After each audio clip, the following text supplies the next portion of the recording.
नमस्कार, AB star news देख रहे हैं आप और आपका राज्य आपकी खबरें लेकर हाजिर हूं मैं आपके साथ सोहन सिंह। बुलेटिन में सबसे पहले बात करेंगे 5 राज्यों में होने वाले विधानसभा चुनाव की। दरअसल 5 राज्यों में होने वाले विधानसभा चुनाव को लेकर सभी पार्टियों ने तैयारियां तेज कर दी हैं।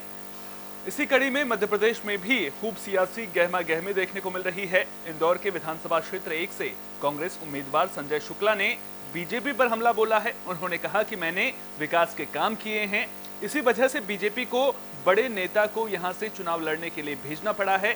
दरअसल कांग्रेस शहर कमेटी ने वार्ड 8 में मल्हार पट्टन पर कार्यकर्ता सम्मेलन का आयोजन किया था। इस दौरान कांग्रेस उम्मीदवार ने कहा कि एक विधायक के तौर पर आपने 5 साल मेरे काम को देखा है, लिहाजा मुझे एक बार फिर सेवा का मौका मिलना चाहिए।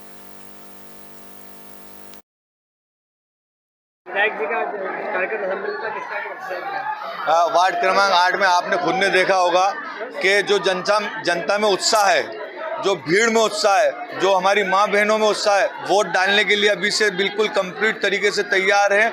आज जो है सम्मेलन रखा गया था, तो सम्मेलन था पारिवारिक सम्मेलन, ना कि कार्यकर्ता सम्मेलन, ना कार्यकर्ता मिलन सम्मेलन। ये था पारिवारिक का एक गेट टुगेदर था आपसी में।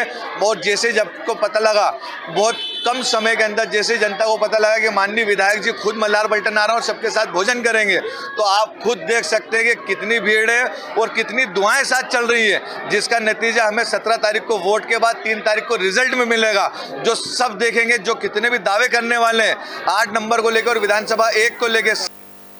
तो मध्य प्रदेश में खूब चुनावी घमासान देखने को मिल रहा है और सभी पार्टियां एड़ी चोटी का जोर लगाती हुई नजर आ रही हैं। इसी कड़ी में बीजेपी ने भी तैयारियां तेज कर दी हैं।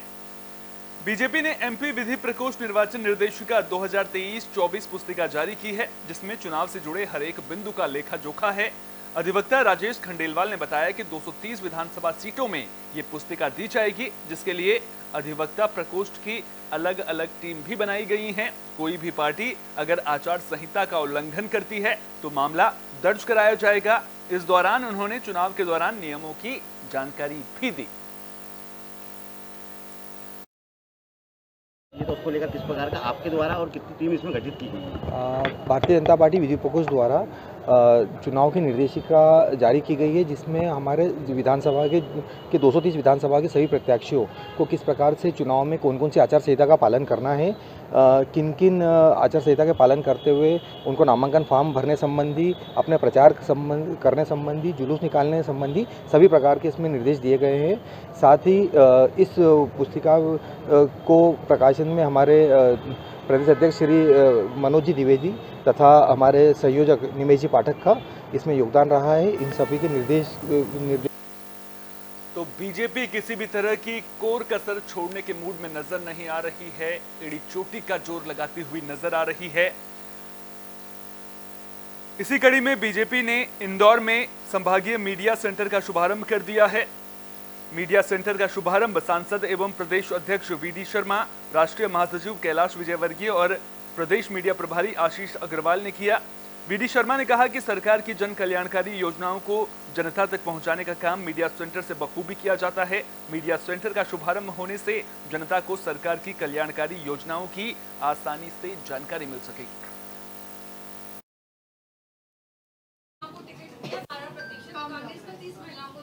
देखिए, भारतीय जनता पार्टी ने हमेशा ये प्रयास किया है और आगामी समय में और हम प्रयास करेंगे।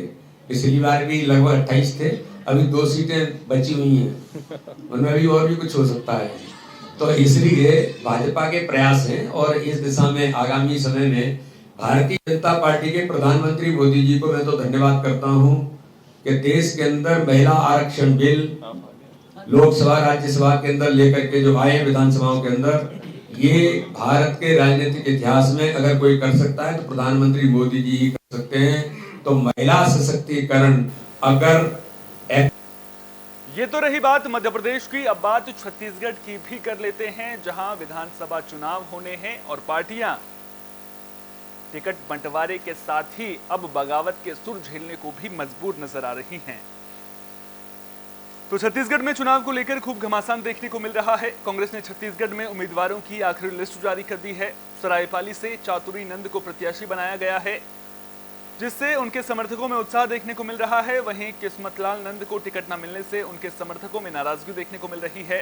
विधायक किस्मतलाल नंद को टिकट न मिलने से नाराज कांग्रेस के कई पदाधिकारी विधायक जनसंपर्क कार्यालय पहुंचे और बैठक में यह फैसला लिया गया कि शीर्ष नेताओं से फैसले पर दोबारा विचार करने के लिए कहा जाएगा। अगर आने वाले वक्त में किस्मतलाल नंद किसी और पार्टी से या फिर निर्दलीय चुनाव लड़ते हैं तो गाड़ा समाज उनका समर्थन करेगा। किस्मतलाल नंद के समर्थकों का कहना है कि कांग्रेस ने जिस उम्मीदवार को टिकट दिया है वो चौहान सेना की प्रदेश अध्यक्ष हैं, जिनका गाड़ा समाज से कोई लेना देना नहीं है। चातुर्य नंद को टिकट दिया है तो आगे आप लोग ने क्या निर्णय लिया, किस तरह आप लोग का योग रहेगा? अगर पार्टी ने निर्णय ले लिया गया है तो हम लोग भी अपना निर्णय सुना देना चाहते हैं और सरकार शासन के कानों तक पहुंचाना चाहते हैं कि हमारे नंद साहब हमारे गाड़ा समाज के प्रांताध्यक्ष होने के नाते नंद साहब ने अपना विचार व्यक्त किया और ये चुनाव किसी भी पार्टी से, क्यों न निर्दलीय हो या किसी भी पार्टी से चुनाव लड़ने के लिए अपना विचार व्यक्त किए। तो हमारा समाज का कर्तव्य है, क्योंकि एक ही संगठन होने के कारण हम वो जहाँ से भी जिस स्थिति में लड़ेंगे हम उनके साथ रहेंगे। अभी चातुर्य नंद जी को टिकट दिया गया है तो आप लोग क्या उनका साथ नहीं देंगे कांग्रेसियों ने? कहा सर आपका नाम और परिचय बताएंगे आप? मैं रामनारायण आदित्य नियोक्ता अध्यक्ष शहर कांग्रेस सराईपाली। सर आज आप लोगों की एक बैठक रखी गई थी, क्या बैठक रखी गई थी, क्या निर्णय हुआ उसमें ये बताएंगे आप? जैसे मालूम चला कल रात में कि नंद साहब जी को टिकट नहीं दिया गया तो सभी कार्यकर्ता एक होकर के आज बैठे थे और सभी के विचार से एक बात आया कि जो व्यक्ति कर्मठ रहा है, जो क्षेत्र के काम किए अपने कार्यकाल में, विधायकी कार्यकाल में, तो शायद मैं जहाँ सोचता हूँ कितना इनके कार्यकाल में जितना काम हुआ है शायद किसी कार्यकाल में काम नहीं हुआ। पहले आपके कार्यालय निवास परिसर में काफ़ी भीड़ देखने को मिली, काफ़ी समाज के लोग आए थे, कार्यकर्ता थे, क्या मामला था? सबसे पहले तो मैं कांग्रेस के शीर्ष नेतृत्व को बहुत बहुत बधाई देता हूँ और मैं उनका बहुत बहुत आभारी हूँ। उन्होंने 2018 में मैं जब डीएसपी था उस समय स्वैच्छिक सेवानिवृत्ति लेकर के मैं कांग्रेस की में टिकट की मांग किया था। कांग्रेस पार्टी ने मुझ पर भरोसा जताया और 2018 के चुनाव में मैं 52,000 मतों से भारतीय जनता पार्टी के प्रत्याशी को हराया और 5 साल तक मैंने जनता के बीच में रह करके जो काम किया। तो छत्तीसगढ़ में कांग्रेस की जैसे ही तीसरी और आखिरी फाइनलिस्ट सामने आई, पार्टी के अंदर घमासान मच गया है। पार्टी के अंदर से बगावत के सुर सुनाई देने लगे हैं। कुछ ऐसा ही हाल धमतरी में भी है, जहां पूर्व विधायक गुरमुख सिंह होरा का टिकट कटने से उनके समर्थक नाराज हो गए हैं। बता दें कि इस सीट से कांग्रेस ने ओमकार साहू को उम्मीदवार बनाया है, जिनका विरोध शुरू हो गया है। गुरमुख सिंह ने मामले को लेकर पार्टी हाईकमान से बात करने और दोबारा सर्वे कराकर टिकट देने की मांग करने की बात कही है। नेचुरली है, पार्टी ने जिस तरीके से निर्णय लिया है वो तो एक अपनी जगह है और जिस तरीके से सर्वे में हर रिपोर्ट में एक तय किया गया था कि जो सर्वे की रिपोर्ट में जिसका नाम आएगा उसको टिकट दी जाएगी, मगर जो मेरी जानकारी में है ना तो AICC के सर्वे में और ना ही स्टेट के सर्वे में कहीं भी जगह नहीं है जहाँ पे मेरा नाम नहीं है। सर्वे रिपोर्ट में सबसे पहला नाम मेरा ही है और निश्चित ही जिस कैंडिडेट को टिकट दी गई है उसका सर्वे में कहीं भी नाम नहीं था और उस तरीके से पार्टी ने निर्णय लिया है।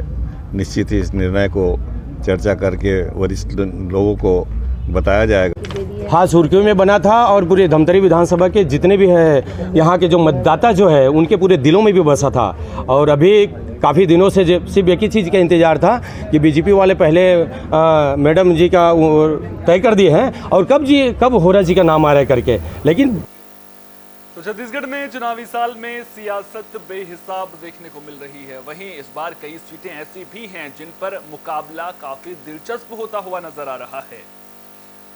छत्तीसगढ़ की सारगंज सीट भी इन्हीं सीटों में से एक है। यहां मुकाबला त्रिकोणीय नहीं बल्कि चौतरफा नजर आ रहा है।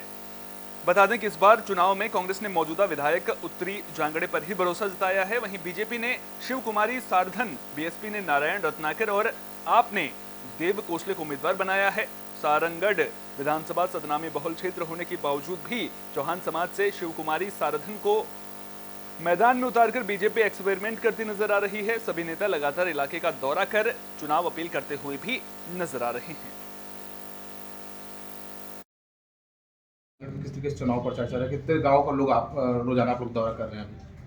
रोज लगभग 20 गांव का हम लोग चार्ट बना रहे हैं, रूट चार्ट, और 20 गांव में 85 जातीय साथ में संगठन के लोगों को 20 का टारगेट दिया गया। तो संगठन के वरिष्ठ जन एक क्षेत्र में 15-20 गांव संगठन के लोग कर रहे हैं, और विधायक जी के प्रति उनके प्रतिनिधि जो हैं गणपत जांगड़े जी, वो भी बहुत ही लोकप्रिय हैं, वो भी 15-20 गाँव रोज लगातार जनसंपर्क। उन्होंने जो वादा किया था और जनता को जो धोखा दिया है, जनता इंतजार कर रही है 17 तारीख को कि कब 17 तारीख को वो वोटिंग का अवसर न दे और एक कांग्रेस की निकम्मी और भ्रष्ट सरकार को उखाड़ फेंकने के लिए जनता तत्पर है। दौरे की बात करें, रोजाना कितने गांव का दौरा कर रहे हैं, कैसा रुझान मिल रहा है आप लोग को लोगों से? हमारे कार्यकर्ता अपने स्वयं के साधन से गांव-गांव गली-गली तक पहुंच रहे हैं। हम कोई आडंबर नहीं कर रहे हैं, हमारा सघन गांव-गांव। देश भर में मंगलवार को विजयादशमी के पर्व की धूम देखने को मिली। शाम होते ही रावण के बड़े बड़े पुतले शहरों में नजर आए। वहीं इस मौके पर नरकटियागंज में भी आरएसएस ने पथ संचलन रैली निकाली। शस्त्र पूजन के बाद स्वयंसेवक गणवेश में पथ संचलन करते नजर आए, जो संघ कार्यालय से शुरू हुई और शहर के मोहल्लों से गुजरते हुए करीब 3.5 किलोमीटर की दूरी तय करके वापस संघ कार्यालय पर खत्म हुआ।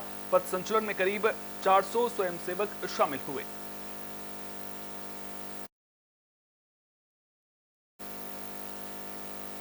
हरियाणा के पूर्व मुख्यमंत्री भूपेंद्र सिंह हुड्डा हरियाणा सरकार पर जमकर बरसे। उन्होंने किसानों के मुद्दे को लेकर सरकार की घेराबंदी की है। उन्होंने कहा कि बीजेपी और जेजेपी एमएसपी पर केवल खोखले दावे कर रहे हैं।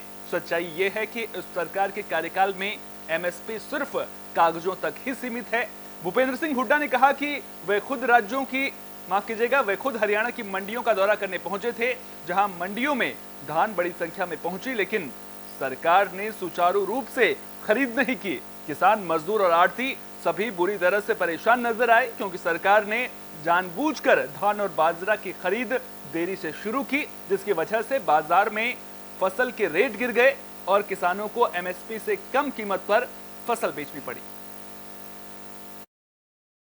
सच का कितना ही समय लगे, जीत सदैव सत्य की होती है। सत्य रहो, सच्चे रहो, अच्छे रहो।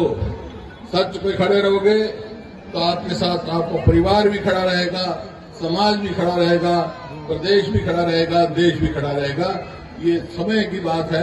तो आज इस अवसर पर मैं आपको बहुत बहुत शुभकामनाएं भी देता हूं और यही कामना करता हूं, जिस प्रकार से उस समय बुराई की हार हुई थी, अच्छाई की जीत हुई थी, हर व्यक्ति अच्छा बने और बुराई को त्याग दे। आज यहीं से लेके जाए। हो सकता है मेरे में कोई बुराई हो, लेकिन आज हमें सोच के जाए कि आज से कोई भी। तो हरियाणा सरकार के खिलाफ कांग्रेस मोर्चा खोलती हुई नजर आ रही है। लगातार सरकार की घेराबंदी करने में कांग्रेस नेता जुटे हुए हैं। इसी कड़ी में अब कांग्रेस हरियाणा में रैलियों का रेला निकालने वाली है। जन आक्रोश रैली के जरिए कांग्रेस सरकार को घेरने की कोशिश करेगी। कांग्रेस नेता अशोक अरोड़ा ने जगधारी में जानकारी देते हुए बताया कि कांग्रेस पूरी तरह से चुनावी मोड में आ चुकी है। 1 नवंबर को रादौर विधानसभा से जन आक्रोश रैली की शुरुआत होगी, जहां पूर्व मुख्यमंत्री भूपेंद्र सिंह हुड्डा जनसभा को संबोधित करेंगे। उन्होंने बताया कि कांग्रेस सभी 90 विधानसभाओं में जन आक्रोश रैली निकालेगी।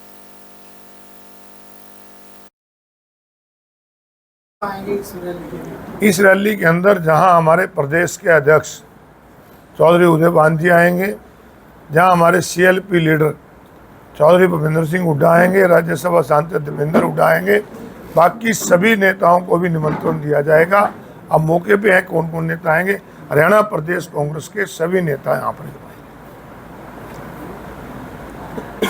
अरोड़ा जी, बार बार डेट फिक्स हो जाती है, संगठन घोषित हो रहा है, लेकिन लिंगो रोड क्यों हो रहा है? देखिए, संगठन, मेरा मानना, मैं बहुत लंबे समय तक संगठन में रहा हूँ। संगठन कोई एक दिन का बनाने का नहीं है। संगठन तो रनिंग प्रोसेस है। संगठन की जो बनाने की कार्रवाई है वो चल रही है। आप देख रहे होंगे एआईसीसी के मेंबर सिलेक्ट हुए, पीसीसी के मेंबर बने, उसके बाद बैकवर्ड का हमारा संगठन बना। बुलेटिन में बात रोहतक की भी कर लेते हैं, जहां प्राइवेट अस्पताल में युवक की मौत के बाद परिजनों का हंगामा देखने को मिला है। जानकारी के मुताबिक अस्पताल में ब्लड डोनेट करने के बाद सोनीपत के युवक की संदिग्ध परिस्थितियों में मौत हो गई थी, जिसके बाद परिजनों ने अस्पताल के बाहर शव रखकर प्रदर्शन शुरू कर दिया। मृतक की पहचान गोहाना के रहने वाले मनीष के रूप में हुई है। आपको बता दें कि मनीष गोहाना के मूढ़लाना गांव का रहने वाला था, जो मेहनत मजदूरी करके परिवार का पालन पोषण करता था। क्या मामला था ये सारा? ये लड़का कल ब्लड देने के लिए आया था यहाँ पर संत कल्याण हॉस्पिटल में। कोविड हॉस्पिटल से यहाँ पर भेजा गया था। कहीं ना कहीं या तो ज़्यादा मात्रा में ब्लड ले लेगा, उसकी 1 घंटे में मृत्यु हो जाती है। लड़का जवान लड़का था, 20 साल का। अभी पोस्टमार्टम करा गया है कानपुर में, वहाँ पे भी यही बोला गया है कि कहीं ना कहीं या तो ब्लड ज़्यादा लेगा या इसको डोज दे दीजिएगा। और ना कोई शिकायत है, 20 साल का जवान लड़का है। क्या नाम है इस लड़के का? कहाँ का नाम है? कपूर सिंह का लड़का। कहाँ का रहने वाला है ये मुंडाना गाँव गोहाना का। तो अब आप क्या मांग करते हैं? हाँ जी, आप लोगों की मांग क्या है? डॉक्टरों के खिलाफ 302 का पर्चा दर्ज होना चाहिए। तो डॉक्टर सनफ्लैग हॉस्पिटल के हैं। बुलेटिन के आखिर में बात मध्य प्रदेश की, जहां आगर कोतवाली पुलिस को बड़ी कामयाबी मिली है। पुलिस ने 3 करोड़ से ज्यादा कीमत के गांजे के साथ आरोपी को गिरफ्तार कर लिया है। आरोपी की गिरफ्तारी ग्राम कचनारिया फंटे के पास से हुई है। आरोपी गिरिराज पाटीदार जमुनिया सुसनेर गांव का रहने वाला है, जिसने करीब 3 करोड़ 12 लाख कीमत का 5 क्विंटल 20 किलो गांजा इसके पास से बरामद किया गया है। पुलिस ने ट्रक को कब्जे में लेकर कानूनी कार्रवाई शुरू कर दी है।